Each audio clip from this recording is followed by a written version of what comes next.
नमस्कार, मी अमृता आकाश. आरोग्यम धन संपदामध्ये आपलं स्वागत. आज आपण मूळव्याधीवर आधुनिक उपचार याविषयी माहिती घेणार आहोत आणि आपल्याला मार्गदर्शन करण्यासाठी आपल्या सोबत आहेत डॉक्टर संदीप अग्रवाल.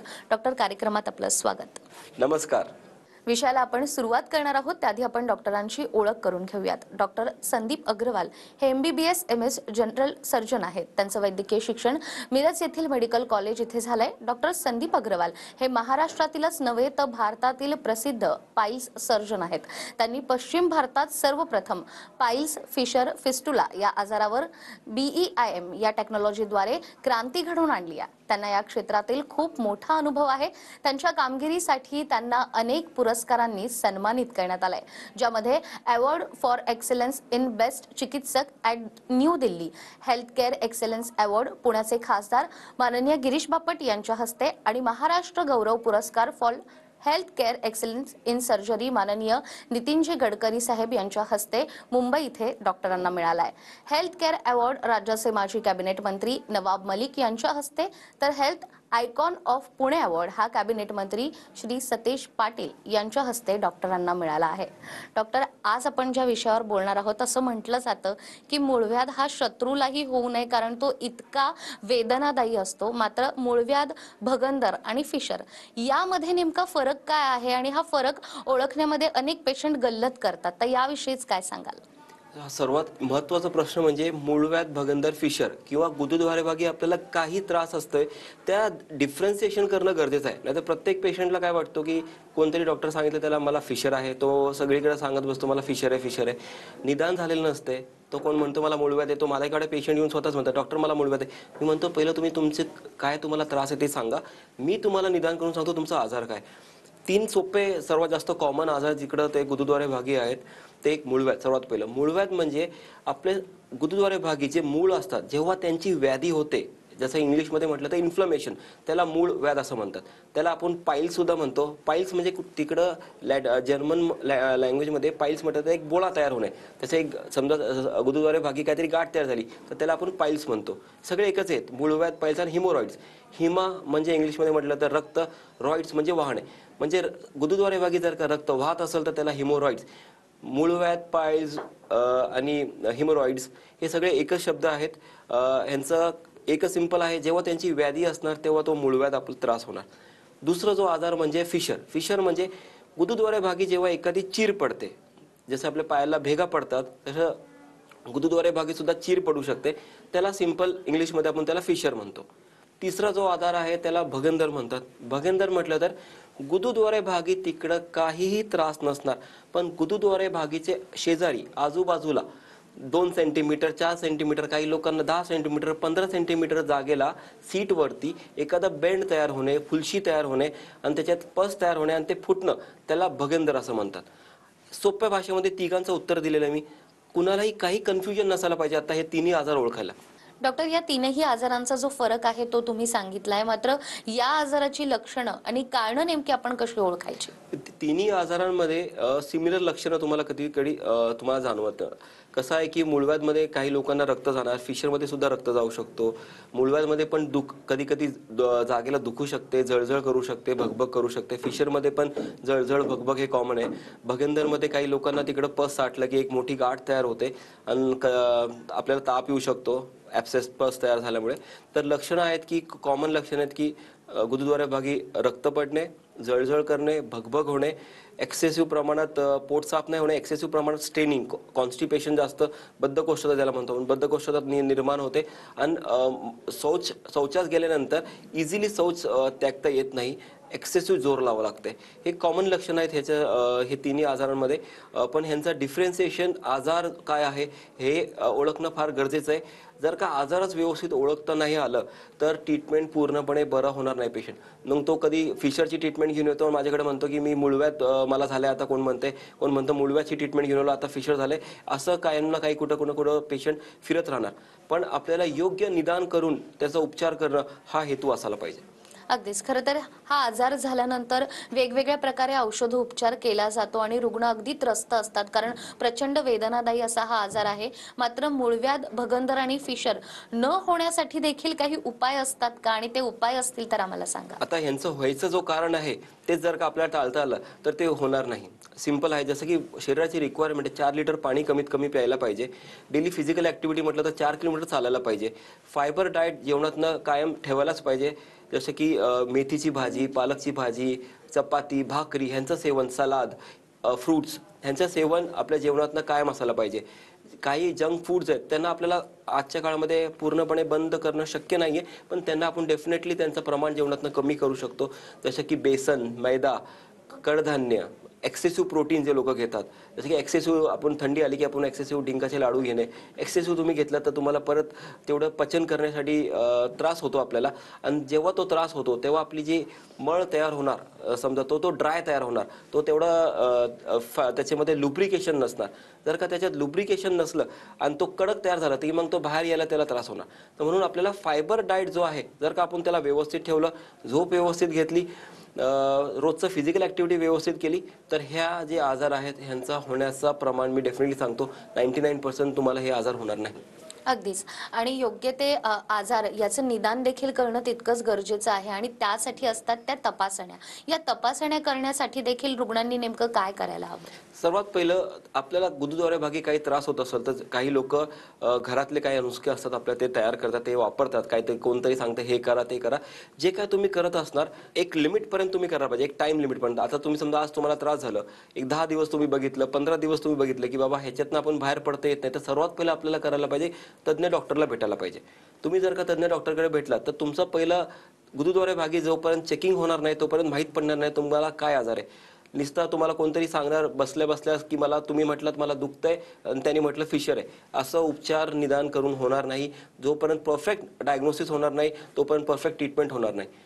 सर्वात सोपी तपासणी म्हटलं तर प्रोक्टोस्कोपी. प्रोक्टोस्कोपीमध्ये काय असतं, एक भिंग टाकून गुदद्वारेभागी आपण जागा चेक करतो. त्याच्यातनं आपल्याला माहीत पडतं इथं आत मूळव्याध आहे का फिशर तयार झालेला आहे. आणि डोळ्यांनाच आपल्याला जे असं इमिजिएटली दिसून जातं तो भगेंदर, की म्हणजे एखादी संडास जागेच्या बाजूला एखादा बेंड आलेला आहे किंवा फुलशी तयार झालेली, ते भगेंदर. समजा आपल्याला याच्यातलं अजून ॲडव्हान्स आपल्याला डायग्नोसिस जर का करायचं असेल तर भगेंदर असलं तर आपल्याला MRI तपासणी करायला लावतो.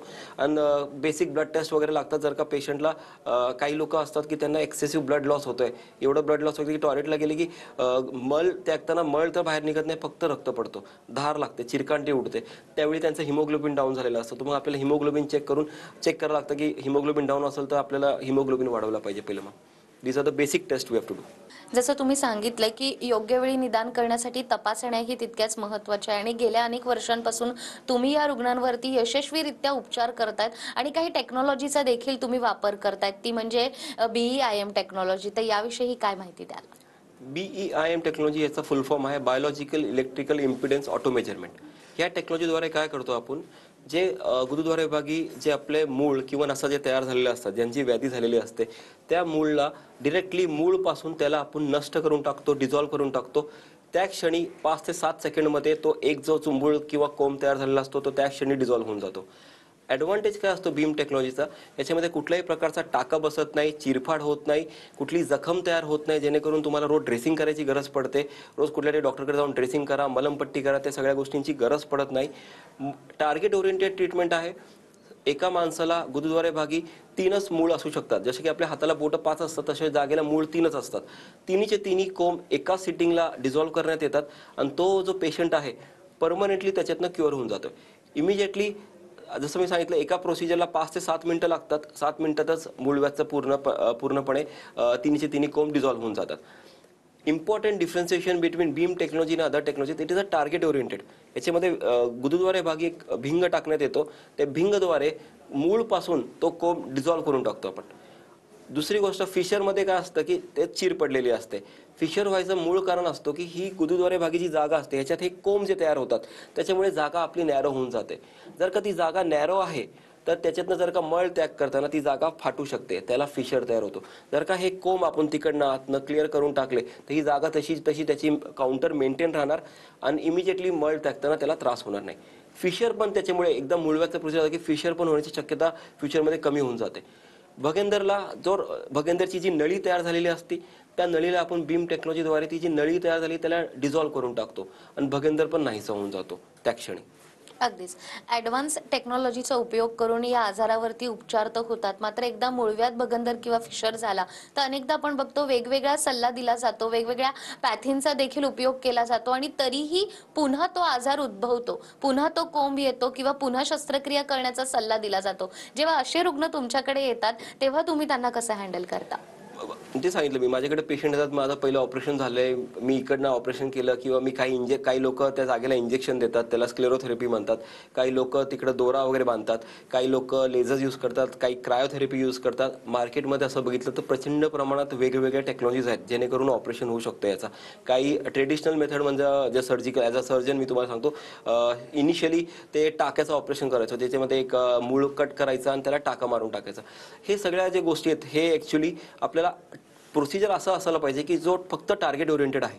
टार्गेट ओरिएंटेड प्रोसिजर असलं की आजूबाजूचा जो एरिया असतो त्याला अजिबात हानी होत नाही, त्याला दुखावत काही होत नाही आणि मूळपासून तो क्लिअर व्हायला पाहिजे. एकदा जर का मूळपासून तो गोष्ट क्लिअर झाली की मग तुम्ही कायमस्वरूपी क्लिअर होता.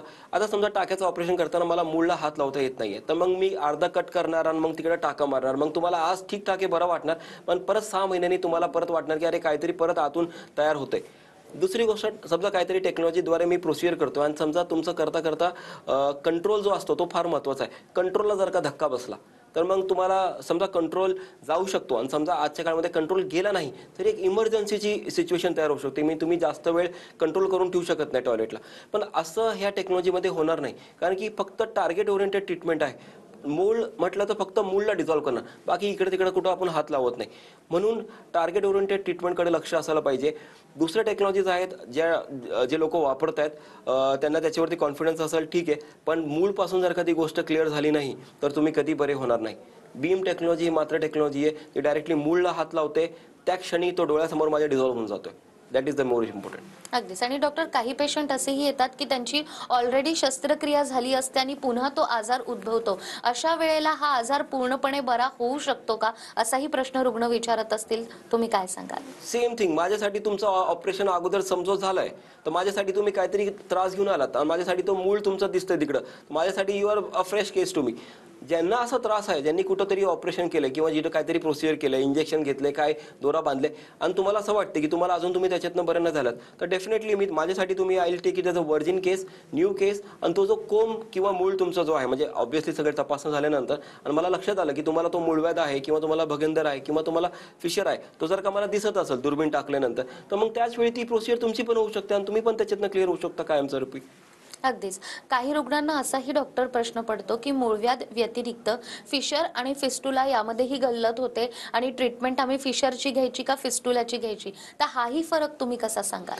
आता आजार जर का तुम्हाला, समजा उदाहरण दिलं मी तुम्हाला, आता भगंदर आजार आहे, तुम्हाला फिशर आहे, तुम्हाला मूळव्याध सुद्धा आहे, तर तिघांची ट्रीटमेंट वेगळी आहे. तर तुम्हाला सर असं कोणाला होऊ नये, जसं तुम्ही म्हटलात की शत्रूला सुद्धा आजार होऊ नये, असं जर का एका माणसाला ही तिन्ही आजार जर का असेल तर त्यांना तिघांची वेगळी ट्रीटमेंटच घ्यावी लागणार. तुम्ही म्हणणार की मी भगंदरची ट्रीटमेंट घेतली, माझा मूळव्याध बरा होऊन जाणार नाही. मूळव्याध हा गुदद्वारे भागी आतला आजार आहे, भगंदर हा गुदद्वारे भागी बाहेरचा आजार आहे. म्हणून एक ट्रीटमेंट घेतली म्हणून दुसऱ्याचा आपल्याला इमिजिएटली तो पण बरा होऊन जाणार असं होणार नाही. तुम्हाला तिघांची वेगळी ट्रीटमेंट घ्यावीच लागणार ती. अगदीच. तर डॉक्टरांनी सांगितल्याप्रमाणे मूळव्याध, भगंदर, फिशर आणि फिस्टुला या आजारावरही यशस्वीरित्या उपचार करता येतात आणि हा आजार पूर्णपणे बरा करता येऊ शकतो जर तुम्ही योग्य वेळेला निदान केलं तर. आणि यासाठी स्क्रीनवर तुम्हाला नंबर दिसतोय, या नंबरवर संपर्क साधून नक्कीच तुम्ही वेळीच डॉक्टरांचं मार्गदर्शन घेऊ शकता. या विषयासंदर्भात आपण डॉक्टरांकडून आणखीनही माहिती घेणार आहोत एका छोट्याशा ब्रेक नंतर.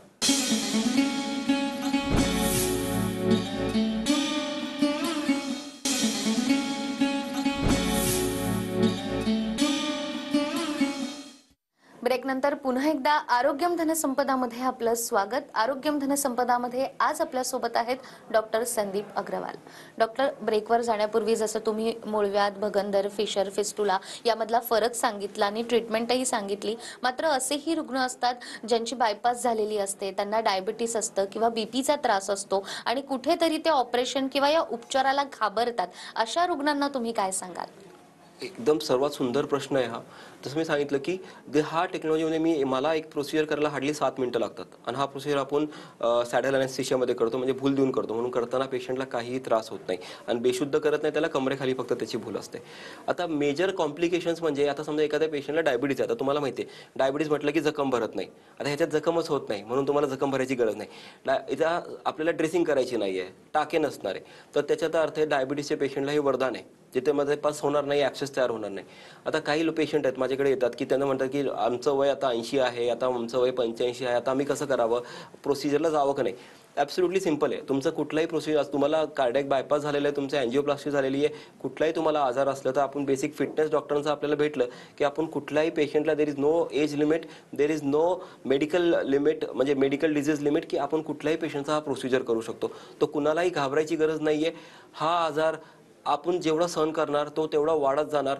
आपल्याला असं वाटतं की हा त्या फक्त गुदद्वारे भागीचा आजार आहे, पण तो तसं नसतोय. तो आपल्याला डेफिनेटली मानसिकपणे तो डेली आपल्याला हॅम्पर करतो.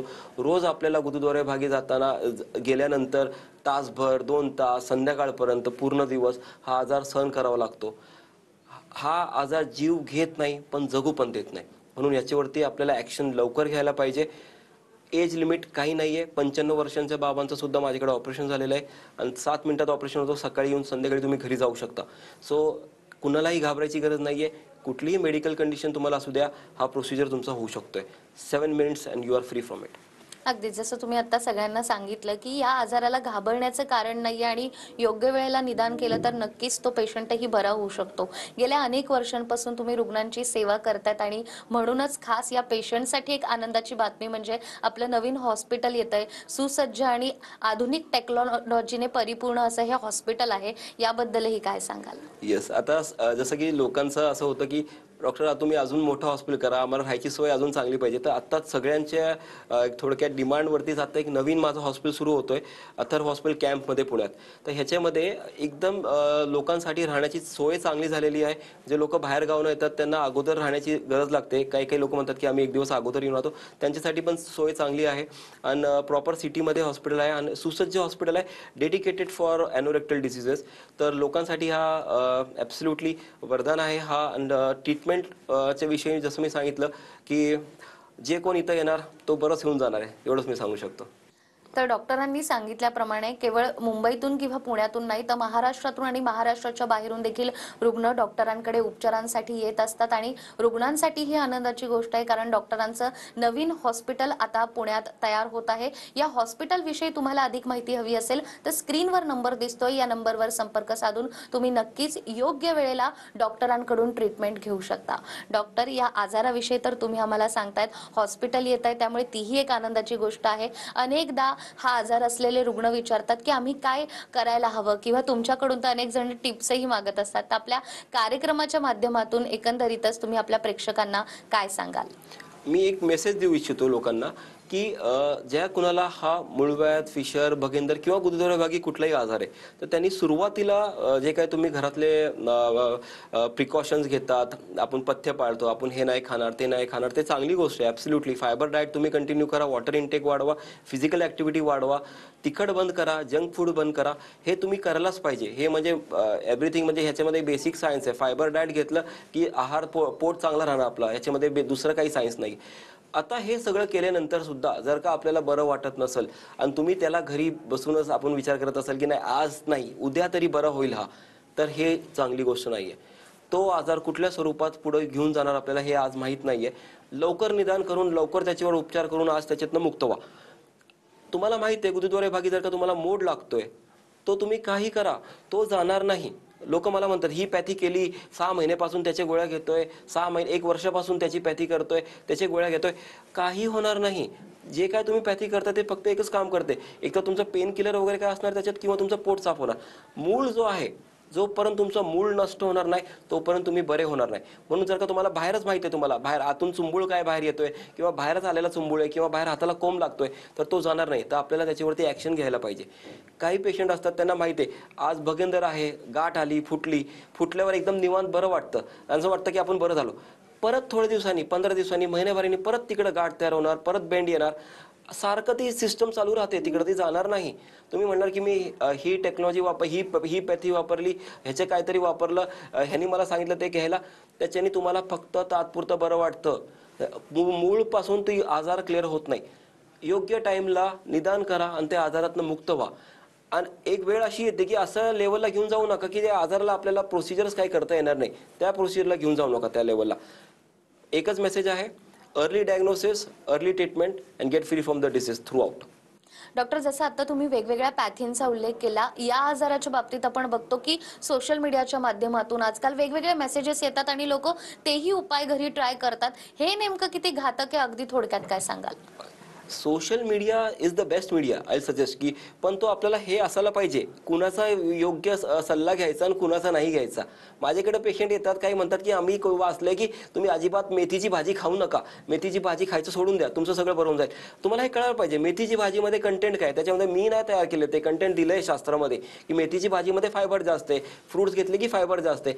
कुणाचं ऐकायचं कुणाचं ऐकायचं नाही हे आपल्याला जेव्हा लक्षात आलं तेव्हाच आपण सोशल मीडिया फॉलो करायला पाहिजे. सोशल मीडिया फॉलो करतोय त्याच्यानं म्हणते की नाही मी तर रोज बर्गर खातोय, मला काही त्रास होत नाही. अहो, त्या माणसाला त्रास होत नाही, तो आज पेशंट नाहीये, तो उद्या पेशंट होणार, पण आपण त्याचं कशाला ऐकायचं? आपल्याला ते ऐकायला पाहिजे की जे शास्त्रात दिलेलं आहे, योग्य माणसाकडे योग्य माणूस जो काही सल्ला देतोय तो ऐका.